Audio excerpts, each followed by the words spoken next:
ফাসবির আলা মা ইয়াকুলুন, মুহাম্মদ সাল্লাল্লাহু আলাইহি সাল্লাম, ওরা যা বলে তার উপরে আপনি ধৈর্য ধারণ করুন। এ কথা আল্লাহ বলছেন আমাদের নবীকে। ওরা কি বলে? এ ভণ্ড নবী, এ বলছে আল্লাহ একজন। ছি ছি ছি ছি, আল্লাহ একজন? আল্লাহ 360 জন। একে কুকুর লাগিয়ে দে, একে হত্যা কর, একে জেলখানায় বন্দি করে দে। তার চাচিরাই বলছে, তার চাচারা বলছে, তার বংশের লোকেরা বলছে ওকে পিটা, ওকে পিটা, কুকুর লাগিয়ে দে, ওকে ঢেল মার। ও বলছে আল্লাহ একজন। আজালাল আলাহাতা ইলাহান ওয়াহিদ ইন্না হাযা লাশাইউন উজাব। আরে এতগুলি মাহবুদকে একজন করে দিল, এ তো আশ্চর্য ব্যাপার। আল্লাহ তো 360 জন, ও কি বলছে একজন। তাই নাকি সপ্তম আকাশের উপরে থাকেন। ছি ছি ছি ছি ছি ছি ছি, এটা কথা হলো? ওকে পিটা, কুকুর লাগিয়ে দে।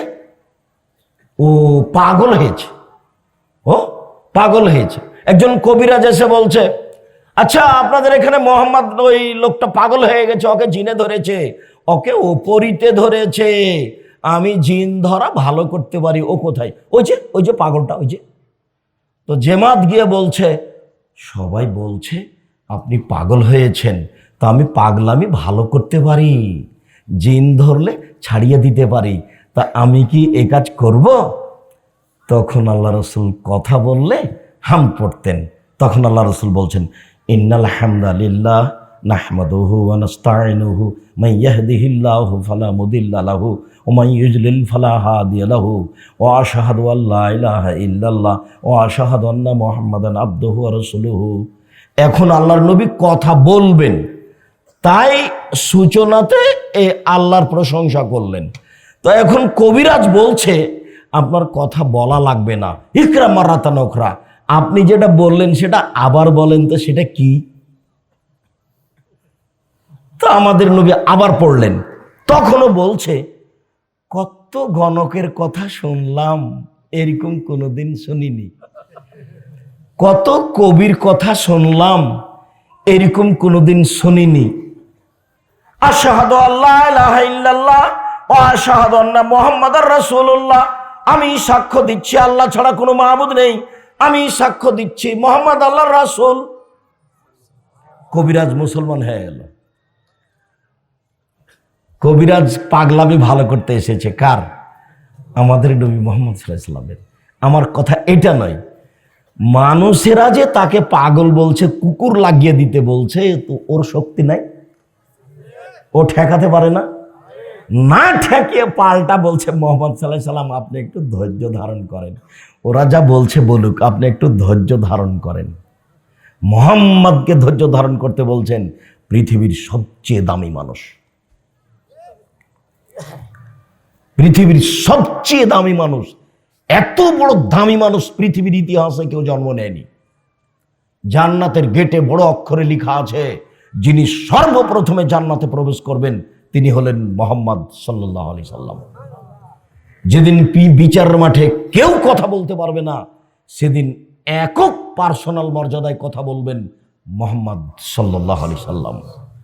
তাকে আল্লাহ পাল্টা বলছেন আপনি ধৈর্য ধারণ করুন, ওরা যা বলছে তার উপরে আপনি ধৈর্য ধারণ করুন। কেন? ঠেকা বেঁধেছে, ওরা কি টিপে দিতে পারে না? টিপে দিয়ে হবে না, কি করতে হবে? ধৈর্যের পরিচয় দিতে হবে। বউ কি যে বলেছে, বউয়ের পিছনে আপনি লেগে গেলেন, আপনার মুখখান কেন অত খারাপ?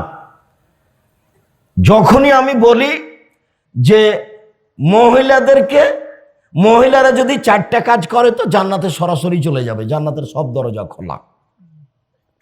1, 5 ওয়াক্ত সালাত, 2, রমজান মাসের রোজা সেম, 3, স্বামীকে মেনে চলা, তিতে লাগলেও মিঠা লাগলেও, 4, জেনায় লিপ্ত না হওয়া, তাহলে জান্নাতের সব দরজা খোলা। তখন কিছু কিছু দিনী বোনেরা বলে, আব্দুর রাজ্জাক সাহেব আপনি তো এই কথা বলেন, প্রায় দিনই বলেন, আপনার এই কথা আমাদের মুখস্থ আছে যে স্বামীকে মেনে চলতে হবে তিতে লাগলেও মিঠা লাগলেও, কিন্তু তার মুখের ভাষা যে খুবই খারাপ, তাকে যে মেনে নিতেই পারি না। হ্যাঁ, আপনি আমার দিনী বোন, আপনার সাথে আমি একমত, কিন্তু আমারও কিছু করার নেই। আল্লাহ নবী এইভাবে বলতে লাগলেন। একদিন বুখারী মুসলিমের হাদিস, আল্লাহ নবী ঈদের মাঠে গেলেন। ঈদের মাঠে গিয়ে পুরুষের সামনে কথা বললেন, তারপর মহিলাদের সামনে আসলেন, এসে বলছেন, ইয়া মাশারা নিসা তাসাদ্দাকনা, মহিলারা শোনো, তোমরা দান করো। আমি তোমাদেরকে অধিকাংশই দেখি জাহান্নামী। জাহান্নাম বলতে নারী আর নারী, জাহান্নামের অধিকাংশ মানুষই নারী। তো মদিনার মহিলা তো ওরা কথা বলতে পারে। একজন বলছে দাঁড়িয়ে, বেমা কেন আমরা জাহান্নামে বেশি যাব কেন? তখন আল্লাহ রাসূল উত্তরে যেটা বললেন সেটা আবার এটাই বললেন, তারা স্বামীকে মেনে চলে না। বলেন তো আমি এখন কি করতে পারি? তারা স্বামীকে মেনে চলে না। আল্লাহ রাসূল উত্তরে এটা বললেন, আর বললেন যে ওরা বেশি বেশি অভিশাপ করে। মাত্র 2টা কারণ উল্লেখ করেছে। যখন মহিলা বললেন আমরা জাহান্নামে বেশি যাব কেন, আল্লাহ রাসূল উত্তর 2টা দিলেন। এক, ওরা বেশি বেশি অভিশাপ করে মানুষের উপরে। 2, ওরা স্বামীকে মেনে চলে না। আবার দেখেন, যখন আল্লাহ রাসূল বললেন যে খায়রুন নিসায়ে, সবচেয়ে ভালো মহিলা, সবচেয়ে ভালো মানে সরাসরি জান্নাতে যাবে, ওরা কারা? এক, স্বামীর সাথে কথা বললে হাসি মুখে বলে। 2, স্বামী আদেশ করলে পালন করে। 3, স্বামী বাড়িতে না থাকলে নিজেকে হেফাজতে কন্ট্রোলে রাখে, কারো সাথে গল্প করে না, দেবর ভাসুরের সাথে গল্প করে না, কারো সাথে মোবাইলে প্রেমের গল্পে জড়িয়ে পড়ে না। এই 3টা গুণ যার আছে সে হলো সবচেয়ে ভালো নারী। তার তো একটা হলো স্বামীকে মেনে চলা। 1, স্বামীর সাথে কথা বললে হাসি মুখে বলে। 2, স্বামী আদেশ করলে মেনে চলে। 3, স্বামী বাড়িতে না থাকলে নিজেকে হেফাজতে রাখে। এ হলো সবচেয়ে ভালো নারী। তো স্বামীকে মানা তো থাকলোই। আবার দেখেন, রাসূল সাল্লাল্লাহু আলাইহি সাল্লাম একদিন বলছেন, নবী ফিল জান্নাহ, নবীগণ জান্নাতে যাবেন, শহীদেরা জান্নাতে যাবে, সত্যবাদীরা জান্নাতে যাবে, মহিলারা জান্নাতে যাবে। এই কথা বলে থামলেন না, মহিলাদের ব্যাপারে বলতে লাগলেন, হ্যাঁ ওই সব মহিলা জান্নাতে যাবে যারা স্বামী কোনো সময় রাগ করলে হাত ধরে বলে, যতক্ষণ পর্যন্ত আপনি খুশি না হবেন ততক্ষণ পর্যন্ত আমি কোনো কিছুই খাবো না। এ হলো জান্নাতি নারী। তো শেষ বাক্যটা কি আসলো? স্বামীকে মেনে চলা। আমি কি করতে পারি? আমি আপনার সাথে আছি, আমি আপনার দিনী ভাই, আপনি আমার দিনী বোন, আপনাকে আমি অনেক ভালোবাসি, আপনি পরকাল লাভ করেন, কিন্তু আপনার স্বামীর মুখ খারাপ, তিতা লাগলেও মিঠা লাগলেও এই স্বামীকে মেনে চলতে হবে, অন্যথায় খোলা তালাক দিয়ে সরে দাঁড়াতে হবে। মাস মাস কথা বলবেন না, সপ্তাহ সপ্তাহ কথা বলবেন না, মন ভারী করে থাকবেন। আর মেয়েকে বলবেন তোর বাপকে পানি দিয়ে আই, বৌমাকে বলবেন তোমার শ্বশুরকে খাবার দিয়ে এসো। আর কেউ যদি না থাকে, স্বামী যদি 1 গ্লাস পানি চাই, সামনে নিয়ে এসে থ্যাকস করে ওর দিয়ে চলে যাবে। এটা কি হবে? এটা হবে না। আপনাকে স্বামীকে মেনেই চলতে হবে। আপনি আমার দিনী বোন, দেখেন কথাগুলি কিন্তু আমার নয়, কথাগুলি সব মুহাম্মদ সাল্লাল্লাহু আলাইহি সাল্লাম। স্বামীকে মেনে চললে আপনি শান্তি পাবেন। আমি আপনাকে 2-1টা পরামর্শ দিই। 2টা কাজ করবেন জীবনে। 1, কোনো সময় অভিমান করবেন না। অভিমান কি জিনিস? শোনো, এই রোজাতে তুমি আমাকে একটা শাড়ি কিনে দিও, এটার নাম হলো অভিমান। শোনো, রোজা শেষ হলে আমাকে একটু আমার বাপের বাড়ি যেতে দিও, এর নাম হলো অভিমান।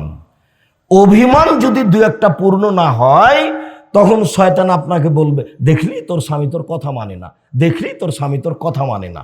তখন আপনি এক পর্যায়ে বলবেন, হ্যাঁ তুমি তো আমার কোনো কথাই মানো না। এই শয়তান বলতে পাবে এগুলো কথা, আপনাকে বেকায়দায় ফেলতে পাবে, যার জন্য আপনি কোনো সময় অভিমান করবেন না। যাহাই বলিবেন তাহাই করিব, আপনার পায়ের নিচে থেকে নিজেকে বিলিয়ে দিতে চাই, আমার কোনো প্রকার আপত্তি থাকিবে না। কাপড় মোটা হলেও কিছু বলিব না, কাপড় চিকন হলেও কিছু বলিব না, আপনি যাহাতেই খুশি আমিও তাহাতেই খুশি, আমার পক্ষ থেকে কোনো প্রকার আপত্তি অভিমান থাকিবে না। তখন দেখবেন সংসার কি হচ্ছে, সুন্দর হচ্ছে, শয়তানের কোনো কাজ পায় না, শয়তানের কোনো কাজ পায় না। আর একটা, প্রতিবাদ করবেন না। হ্যাঁ তুমি আমার মাকে গালি দিলে কেন, হ্যাঁ তুমি তুমি এটা করলে কেন, এর নাম প্রতিবাদ। প্রতিবাদ করলেই শয়তান সুযোগ পাবে। দেখ এই যে তোকে মানলো না, এই যে তোর মাকে গালি দিল, এই যে তোর বোনকে গালি দিল, এই যে এই কথা বললো, শয়তান আপনাকে খালি খেপিয়ে তুলবে। আর আপনি যখন প্রতিবাদ করবেন তখন ওয়ে খেপে যাবে, ওয়ে খেপে গিয়ে বলবে, এই বাড়াবাড়ি করিস না, তোকে তালাক দিয়ে দেবো, তো তুই দে, তুই তালাক দে, তো যা 1 2 3 যা, চল যা, 3 তালাক হয়ে গেছে। এখন এখন বলছে যে হুজুর বলছে যে 1 রাতের জন্য বিবাহ দিতে হবে, নাও এবার। তো এখন বাঁচার পথ বলে আব্দুর রাজ্জাক সাহেব যাও, তো বলছে মিথ্যে কথা বলে, নাউজুবিল্লাহ মিন যালিক, আমি জীবনে কোনোদিন মিথ্যে কথা বলিনি। আল্লাহ নবী 3 তালাকে 1 তালাকই বলেছেন। আমি বলছি আপনার সংসার বহাল আছে, বউ আপনি নিয়ে চলতে পারেন, 90 দিনের মধ্যে বউ ফেরত নিলে কোনো সমস্যা নেই, 90 দিন পার হয়ে গেলে আবার বিবাহ পড়াতে হবে। অন্যের সাথে আব্দুর রাজ্জাক সাহেব, না না না না না, আপনার সাথেই। তো শয়তানকে সুযোগ দিয়েন না। আপনি আমার দিনী বোন, আপনার সাথে আবার কথার ফাঁকে ফিরে গেলাম, মুখ খুলবেন না। এসেছেন একটা দিনী বৈঠক, একবারে চুপচাপ থাকবেন। আর একজন গায়ের উপর দিয়ে চলে গেলে আপনি মুখ খুলবেন না। সম্মানিত দিনী বোন, 4টা কাজ করলে জান্নাতের সব দরজা খোলা। 1 5 ওয়াক্ত সালাত যে কোনো মূল্যে, 2 রমজানের রোজা যেটা আসছে, 3 স্বামীকে মেনে চলা, তিতা লাগলেও মিঠা লাগলেও।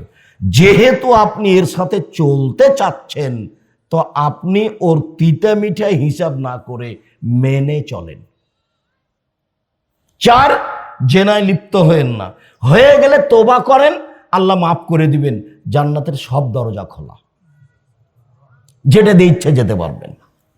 সম্মানিত দিনী বোন, আপনার সাথে আমার একটা আফসোস দুঃখজনক কথা আছে, সেটা হলো এই, আল্লাহর নবী আফসোস করে বলেছেন, পৃথিবীর মানুষ শুনে রেখো, আমার উম্মত ইহুদি খ্রিস্টানদের সাথে মিশে যাবে চাল চলনে, পোশাক আশাকে, কৃষ্টি কালচারে।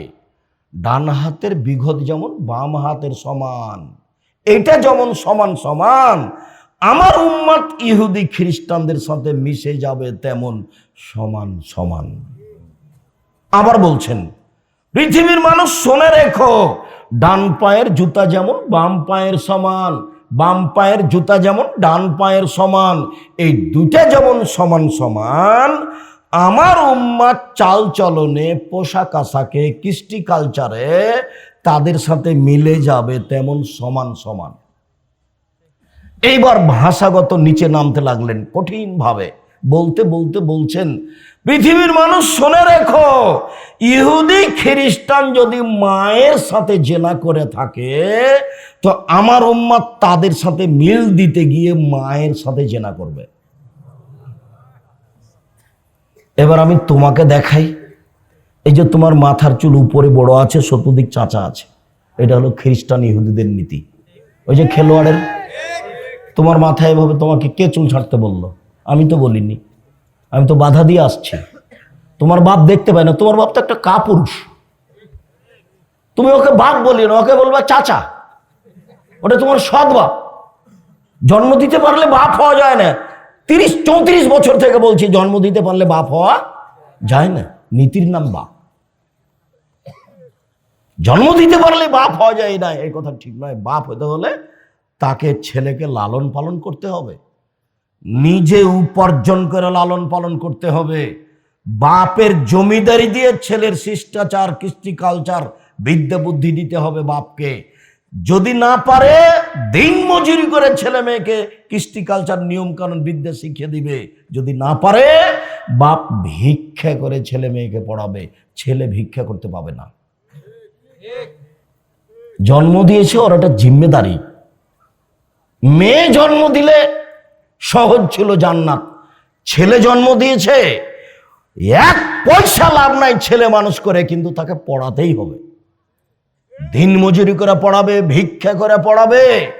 মেয়ে যদি 3টা লালন পালন করত, তাহলে তো মধ্যে থাকতো মেয়ে, আর ওইদিকে থাকতো জাহান্নাম, আর এদিকে থাকতো বাপ। মেয়েরা বলতো আল্লাহকে, আগে আমার বাপকে জান্নাতে দেন, তারপরে কোনো কথাই নেই। আমার বাপকে আগে জান্নাতে দিতে হবে, তারপরে কোনো কথা। এই যে দাঁড়ালাম, দেন দেখি আমার বাপকে জাহান্নামে। ওদিকে জাহান্নাম আছে, আর এদিকে ওর বাপ আছে, এর মধ্যে কে আছে? মেয়েরা আছে। আমি বলিনি এই কথা, আল্লাহ রাসূল বলেছেন এই কথা, হাদিস বুখারী মুসলিম। আর 3টে যদি তোমার মেয়ে হয়, তাহলে তুমি বউকে তালাক দিবা। তো তোর 3টা বেটি তোকে রাখবো না, তোকে তালাক দিয়ে দেবো। আর দাদি আর নানিরা বলছে কি করবি রে, তোর যে 3টে বেটি, বউ নয় বাদ দে, বউ নয় বাদ দে। তো আর ছেলে নিস নে, আবার যদি বেটি হয়। মানে বুদ্ধিবিদ্যা তোর কারণে সবারই পশু প্রাণীর মতো জীবন, গরু ছাগলের মতো। বোঝে না ওরা, অন্তর আছে বোঝে না, দেখেও দেখে না ওরা, চক্ষু আছে দেখে না, শোনেও শোনে না ওরা, কান আছে শোনে না। উলাইকা কালানাম, তারা পশু প্রাণীর মতো, তারা গরু ছাগলের মতো, তারা কুকুর শ্রীগালের মতো, বালু মাজাল বরং তার চেয়ে খারাপ। এ কথা আল্লাহ বলছে। মানুষ পশু প্রাণীর মতো, গরু ছাগলের মতো, খাচ্ছে হাঁকছে, দিন কাটাচ্ছে, কোনো হিসাব নাই, কোনো বিবেচনা নেই। অবাক কথা, আপনার ছেলের গেঞ্জিটাতে 47 লেখা আছে, এই গেঞ্জি কেন? আপনার ছেলের গেঞ্জিটাতে 10 লেখা আছে, এই গেঞ্জিটা আপনার ছেলের গায়ে কেন? আমি আব্দুর রাজ্জাক বিন ইউসুফ, এই গেঞ্জিটা আমার কাছে আসে যদি, ওকে আমি টয়লেট পেপার হিসেবে ব্যবহার করব না? ওকে যদি পায় তো আগে থুথু দিব গেঞ্জিটাতে, থু দিয়ে পা দিয়ে ড্রেনে ফেলে দেবো নিচে, ওকে আমি হাতও দেবো না। সেটা আপনার ছেলের গায়ে। আপনি বাপ, এ কথা কে বলেছে? আপনি একজন কাপুরুষ, আপনার বিবাহ করা ঠিক হয়নি। আল্লাহ রাসূল বলছেন বিবাহ করলে 3টে জিনিস লাগে। ক্ষমতা, ক্ষমতা মানে মোহর, ক্ষমতা মানে কন্ট্রোল, ক্ষমতা মানে শারীরিক ক্ষমতা। 3টে জিনিস লাগে বউ পালন করতে। 1 টাকা, 2 শারীরিক ক্ষমতা, 3 কন্ট্রোল ক্ষমতা। 3টে জিনিস দিয়ে বউ লালন পালন করতে হয়। চোখ যেভাবে ঘুরে বউ সেভাবে চলে, তার নাম ক্ষমতা।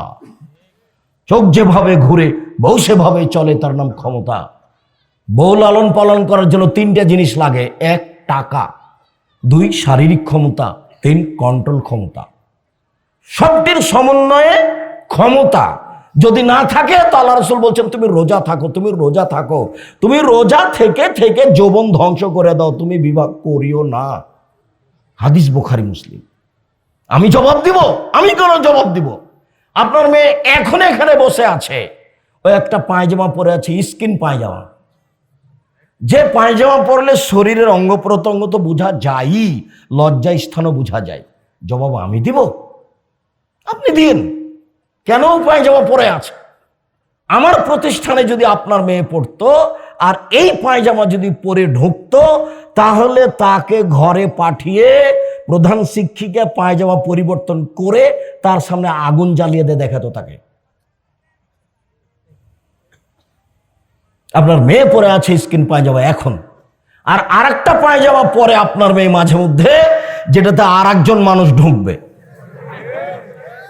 ওটা পরে যখন রিক্সায় উঠে তখন হাঁটু পর্যন্ত দেখা যায়। তো তাহলে কি বাপ বেটি পশু প্রাণী? বোঝে না ওরা, অন্তর আছে বোঝে না, দেখেও দেখে না ওরা, চক্ষু আছে দেখে না, দেখা দরকার। শোনেও শোনে না ওরা, কান আছে শোনে না, শোনা দরকার। উলাইকা কালানাম, তারা পশু প্রাণীর মতো, তারা গরু ছাগলের মতো, তারা কুকুর শ্রীগালের মতো, বালহম বাজাল তার চেয়ে খারাপ। আমি এ কথা বলিনি, এ কথা আল্লাহ তাআলা বলছে।